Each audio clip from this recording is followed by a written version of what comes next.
मार्गदर्शक सूचना दिलेल्या आहेत। त्या मार्गदर्शक सूचना आपण सर्व संबंधित आरोग्य यंत्रणेंना आपण ते देण्यात आलेल्या आहेत। त्याचबरोबर प्रसारमाध्यमाच्या द्वारे देखील आपण त्याच्याबाबत जनजागृती मोठ्या प्रमाणावरती आपण केलेली आहे। या बाबतीत आपण सर्व संबंधित आरोग्य अधिकारी जे आहेत, DHO असतील, सिव्हिल सर्जन असतील, तर त्यांच्याशी आपण सविस्तर चर्चा करून आपली पूर्ण आरोग्य यंत्रणा आपण गिअरअप देखील केलेली आहे।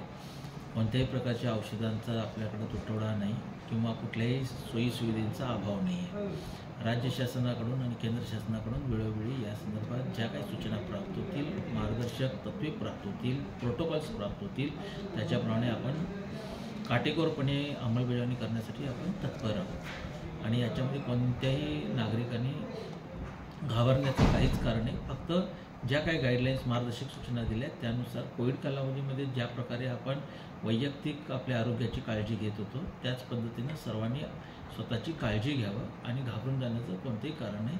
हा संसर्गजन्य आजार असल्यामुळे त्याच्यामध्ये जे काही आपल्याला त्याचा प्रसार होऊ नये याकरता उपाययोजना करणं गरजेचं आहे। मास्क असेल किंवा सर्दी झाली असेल, ताप आला असेल तर तात्काळ डॉक्टरांना दाखवावं, औषध उपचार करून घ्यावे आणि त्याच्याकडे कोणीही दुर्लक्ष करू नये, असं मी आपल्या सर्वांना आवाहन करत आहे।